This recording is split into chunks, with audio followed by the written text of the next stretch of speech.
नमस्कार दोस्तों, स्वागत है आपका हमारे YouTube चैनल सरकारी जॉब एक्सपर्ट पर, जहां हर सरकारी फॉर्म को हम आपको स्टेप बाय स्टेप भरना सिखाते हैं। आज की वीडियो है north eastern railway Gorakhpur apprentice 2026-27 के ऑनलाइन फॉर्म के बारे में। दोस्तों, रेलवे भर्ती सेल पूर्वोत्तर रेलवे गोरखपुर की ओर से अप्रेंटिस ट्रेनिंग के लिए आवेदन आमंत्रित किए गए हैं। फॉर्म भरने की तारीख 16 अक्टूबर 2025 से शुरू हो चुकी है और आवेदन की अंतिम तिथि 15 नवंबर 2025 शाम 5 बजे तक है। तो अगर आपने अभी तक आवेदन नहीं किया है तो जल्दी कीजिए। इस भर्ती में कुल 1104 सीटें निकाली गई हैं, जो कि अलग अलग वर्कशॉप और यूनिटों में विभाजित हैं, जैसे कि mechanic workshop Gorakhpur, signal workshop Gorakhpur cantt, bridge workshop Gorakhpur cantt, diesel shed Izzatnagar, carriage and wagon Lucknow junction और वाराणसी यूनिट आदि में शामिल हैं। ट्रेड्स की बात करें तो fitter, welder, electrician, carpenter, painter, machinist और मैकेनिक डीजल जैसी ट्रेड इसमें शामिल है। अब बात करते हैं योग्यता और आयु सीमा की। इसमें आवेदन करने के लिए आपके पास में मान्यता प्राप्त किसी बोर्ड से 10वीं पास और कम से कम 50% अंक होने चाहिए और साथ में संबंधित ट्रेड में ITI होनी चाहिए। आयु सीमा 16 अक्टूबर 2025 को आपकी उम्र 15 से 24 के बीच होनी चाहिए। SC ST के लिए 5 वर्ष की छूट होती है, OBC के लिए 3 वर्ष और PWBD के लिए 10 साल की छूट होती है। आवेदन की फीस केवल 100 रुपये है, जो कि आपको ऑनलाइन माध्यम से पे करनी होगी। SC ST महिला और PWBD उम्मीदवारों के लिए फीस पूरी तरह से माफ है। तो चलिए अब चलते हैं सीधे अपनी वेबसाइट पर और देखते हैं फॉर्म कैसे भरना है। आवेदन करने के लिए आप इस वेबसाइट पर आएंगे। इसका लिंक मैं आपको वीडियो के डिस्क्रिप्शन में दे दूंगा। तो आपको कुछ इस तरह का इंटरफेस दिखाई देगा साइड का। आप थोड़ा नीचे स्क्रॉल करेंगे, इसमें आपको क्विक लिंक्स के नीचे एक ऑप्शन मिलेगा अप्लाई ऑनलाइन का, तो आप इस पर क्लिक करेंगे। नेक्स्ट इंटरफेस आपको कुछ इस तरह से दिखाई देगा, जिसमें कुछ आपको इन्फॉर्मेशन मिलेगी इस फॉर्म के बारे में। एक पूरी की पूरी PDF आपको मिल जाएगी। आप इसको एक बार ध्यानपूर्वक पढ़ें। ये PDF आपको हिंदी और इंग्लिश दोनों में मिलेगी। नीचे आपको एक चेकबॉक्स दिया गया है, आप इसको टिक करेंगे और उसके बाद में प्रोसीड पर क्लिक कर देंगे। तो इसके बाद में आपके सामने एक फॉर्म ओपन हो जाएगा, जिसमें आपको सबसे पहले ट्रेड इन्फॉर्मेशन देनी है कि आप किस ट्रेड के लिए फॉर्म अप्लाई कर रहे हैं। तो ट्रेड वाले सेक्शन में जाएंगे और इसमें से अपनी ट्रेड को सिलेक्ट करेंगे, आपकी जो भी ट्रेड है। तो जैसे मैं इसमें इलेक्ट्रीशियन सेलेक्ट कर लेता हूं और नेक्स्ट ऑप्शन में आपसे पूछा गया है कि आप दिव्यांग हैं। यदि कोई कैंडिडेट दिव्यांग है तो वो इसको यस करेंगे और इसके बाद में आप बताएंगे कि आपकी दिव्यांगता 40% से अधिक है। अगर अधिक है तो इसको भी आप यस करेंगे और यदि आप एक नॉर्मल कैंडिडेट हैं तो आप इसको नो ही रहने दें। और इसके बाद में आती है आपकी पर्सनल इन्फॉर्मेशन। तो पर्सनल इन्फॉर्मेशन में आपको सबसे पहले कैंडिडेट का नाम टाइप करना है, जो भी कैंडिडेट का नाम है हाई स्कूल की मार्कशीट के अकॉर्डिंग। इसके बाद में आपको अपना फादर नेम लिखना है। ये सभी नाम आप अपने हाई स्कूल की मार्कशीट के अकॉर्डिंग ही टाइप करेंगे। इसके बाद आता है मदर नेम और मदर नेम के बाद में आपको अपना जेंडर बताना है, आपका जो भी जेंडर है। और इसके बाद में आता है आपका धर्म, आप किस धर्म से बिलोंग करते हैं। तो हम इसमें हिंदू को सिलेक्ट कर लेते हैं। आपका जो भी धर्म है आप अपने धर्म को सिलेक्ट करें। और इसके बाद में आपसे पूछा गया है आपका नियरेस्ट रेलवे स्टेशन। तो आपके नियर में जो भी रेलवे स्टेशन पड़ता है आप उसका नाम लिखेंगे। नेक्स्ट आपको एक मेल ID देनी है। मेल ID आपकी एक्टिव होनी चाहिए। और इसके बाद में आप अपनी मेल ID को कंफर्म करेंगे। और मेल ID के बाद में आता है आपका आधार कार्ड नंबर। तो आप इसमें अपना आधार कार्ड नंबर टाइप करेंगे और नेक्स्ट आपको अपना मोबाइल नंबर टाइप करना है। मोबाइल नंबर भी आपका एक्टिव ही होना चाहिए। और इसके बाद में आप अपने मोबाइल नंबर को कंफर्म करेंगे। मोबाइल नंबर के बाद में आती है आपकी कैटेगरी। तो आप जिस भी कैटेगरी से आते हैं अपनी कैटेगरी को सिलेक्ट करेंगे। और नेक्स्ट आपको अपनी डेट ऑफ बर्थ फिल करनी है। तो आपकी जो भी डेट ऑफ बर्थ है हाई स्कूल की मार्कशीट के अकॉर्डिंग आप फिल करेंगे। और यदि आप एक्स सर्विस मैन है तो इसको आप यस करेंगे, अगर नहीं है तो आप इसको नो ही रहने दें। नेक्स्ट आपसे पूछा गया है क्या आप एक्स सर्विस मैन के बच्चे हैं या किसी ऐसे जवान के जो अभी सेना में कार्यरत है। अगर आप हैं तो इनमें से सिलेक्ट करें, अगर नहीं है तो आप इसको नन ही रहने दें। और इसके बाद में आता है वैलिड कैप्चर का ऑप्शंस।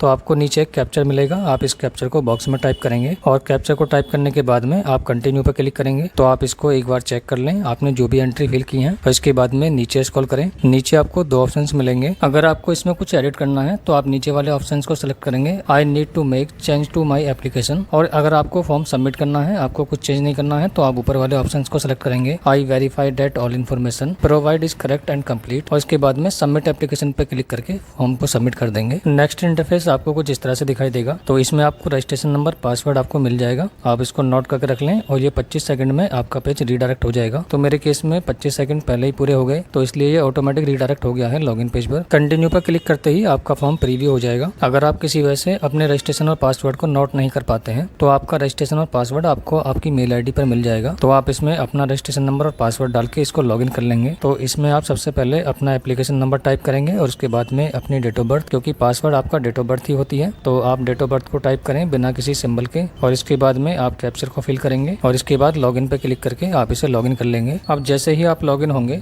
तो इसमें आपको कुछ इस तरह का इंटरफेस दिखाई देगा। तो इस फॉर्म को कंप्लीट करने के लिए आपको ऊपर ही एक ऑप्शन मिलेगा कंप्लीट एप्लीकेशन फॉर्म 2, आप इस पर क्लिक करेंगे। अब स्टेप आता है आपके एड्रेस का। तो इसमें आपको अपना कम्युनिकेशन एड्रेस देना है। तो एड्रेस वाले कॉलम में आप अपना एड्रेस टाइप करेंगे, जो भी आपका एड्रेस है आप अपना फुल एड्रेस इसमें टाइप करें। और नेक्स्ट कॉलम में आपको अपना स्टेट बताना है, आपका जो भी स्टेट है। इसके बाद में अपना डिस्ट्रिक्ट सेलेक्ट करेंगे और डिस्ट्रिक्ट के बाद में आपको सिटी, टाउन या विलेज का नाम लिखना है। और नेक्स्ट कॉलम में आपको अपना पिन कोड लिखना है, जो भी आपका पिन कोड लगता है। अब इसके बाद में आता है आपका परमानेंट एड्रेस। अगर आपका कम्युनिकेशन एड्रेस और परमानेंट एड्रेस सेम है तो आप इस चेकबॉक्स को टिक करें, सेम एड्रेस नीचे भी फिल हो जाएगा। और एड्रेस के बाद में अब आपको इन्फॉर्मेशन देनी है 10th क्लास की। तो सबसे पहले आप अपने 10th क्लास का रोल नंबर टाइप करें। रोल नंबर के बाद में आपको अपने बोर्ड का नाम बताना है, आपने जिस भी बोर्ड से हाई स्कूल पास की है। बोर्ड के बाद में आपको हाई स्कूल के ऑप्टेंट मार्क्स लिखने हैं, आपने हाई स्कूल में जितने भी नंबर प्राप्त किए हैं आपको वो नंबर लिखने हैं इसमें। और ऑप्टेंट्स नंबर लिखने के बाद में आपको मैक्सिमम मार्क्स लिखने हैं। तो हमारी परसेंटेज बैठ गई इसमें 60.33। इसके बाद में आती है आपकी पासिंग ईयर। तो इसमें आप अपनी हाई स्कूल की पासिंग ईयर बताएंगे, आपने कौन से सन में हाई स्कूल को पास किया है। अब नेक्स्ट आती है ITI इन्फॉर्मेशन। तो इसमें आपको ITI के सर्टिफिकेट के नंबर को टाइप करना है, ये नंबर आपको ITI के सर्टिफिकेट पर मिल जाएगा। इसके बाद में आपको नेम ऑफ इंस्टीट्यूट लिखना है, आपने किस इंस्टीट्यूट से ITI की है। और इसके बाद में आप लिखेंगे ऑप्टेंट मार्क्स और इसके बाद में आप लिखेंगे मैक्सिमम मार्क्स और इसके बाद में पासिंग ईयर बताएंगे। तो ये आपको नीचे परसेंटेज दिख रही होगी 60.83। तो ये हमारी दोनों की परसेंटेज मिलाकर है, यानी कि हाई स्कूल और ITI इन्होंने साथ के साथ ही परसेंटेज को कैलकुलेट कर दिया है। तो दोनों की परसेंटेज को मिलाकर ही मेरिट लगती है। तो हमारी परसेंटेज इसमें बैठ रही है 60.83। तो इसको फॉर्म को सबमिट करेंगे। अब हमारा एक स्टेप कंप्लीट हो गया है। अब इसके बाद में हमको प्रेफरेंस को कंप्लीट करना है। तो इसके लिए कंप्लीट प्रेफरेंस पे क्लिक करेंगे। नेक्स्ट आपके सामने यूनिट प्रेफरेंस का एक ऑप्शन मिलेगा, इसमें आपको 5 प्रेफरेंस दी गई हैं। तो इन 5 को आप अपने अनुसार सेलेक्ट करेंगे, आप पहली चॉइस किसको रखना चाहते हैं। आप वैकेंसी के अकॉर्डिंग भी रख सकते हैं, इसके लिए आपको पूरी PDF दी गई है, आप उसमें देखकर अपनी प्रेफरेंस को सिलेक्ट करें। मैं ऐसे ही क्रम से सिलेक्ट कर रहा हूं, आप अपने अकॉर्डिंग कर लें। इसके बाद में कंटिन्यू करेंगे, एक मैसेज शो होगा आपको, इस मैसेज को ओके करेंगे। अब इसके बाद में स्टेप आता है हमारा डॉक्यूमेंट अपलोड करने का। तो डॉक्यूमेंट अपलोड करने के लिए डॉक्यूमेंट अपलोड का ऑप्शन मिलेगा ऊपर ही, आप इस पर क्लिक करेंगे। अब बात करते हैं कि आपको अपने फोटो, सिग्नेचर और डॉक्यूमेंट किस तरह से अपलोड करने हैं। तो सबसे पहले आपको अपनी एक नवीनतम पासपोर्ट साइज फ़ोटो अपलोड करनी है। यह फ़ोटो आपको सामने से चेहरा यानी कि फ्रंट फेस वाली फ़ोटो चाहिए और इसका साइज़ 100 KB से ज़्यादा नहीं होना चाहिए। फ़ोटो का जो फॉर्मेट रहेगा वो JPG या JPEG या PNG में होना चाहिए। इसके बाद में आपको सिग्नेचर अपलोड करने हैं, सिग्नेचर भी इसी फॉर्मेट में होने चाहिए और इसका साइज भी 100 KB से कम ही होना चाहिए। और आप जो भी डॉक्यूमेंट अपलोड करेंगे वो सभी डॉक्यूमेंट आपको PDF फॉर्मेट में अपलोड करने हैं। हर डॉक्यूमेंट का साइज कम से कम 10 KB और ज़्यादा से ज़्यादा 500 KB होना चाहिए, यानी फोटो और सिग्नेचर 100 KB से कम होने चाहिए और डॉक्यूमेंट आपके 10 KB से लेके 500 KB के बीच होने चाहिए।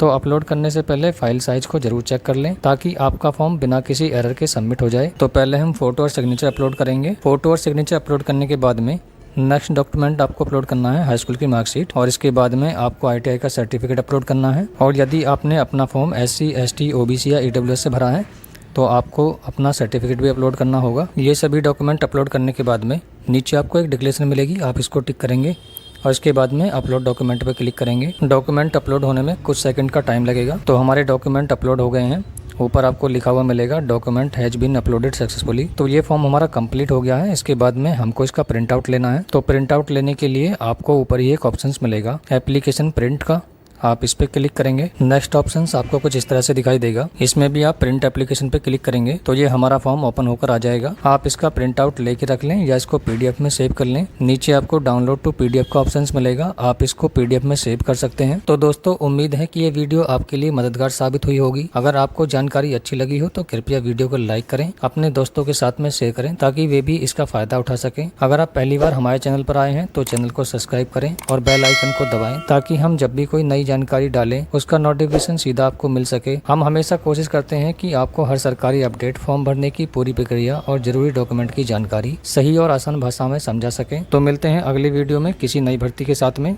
तो तब तक के लिए जय हिंद।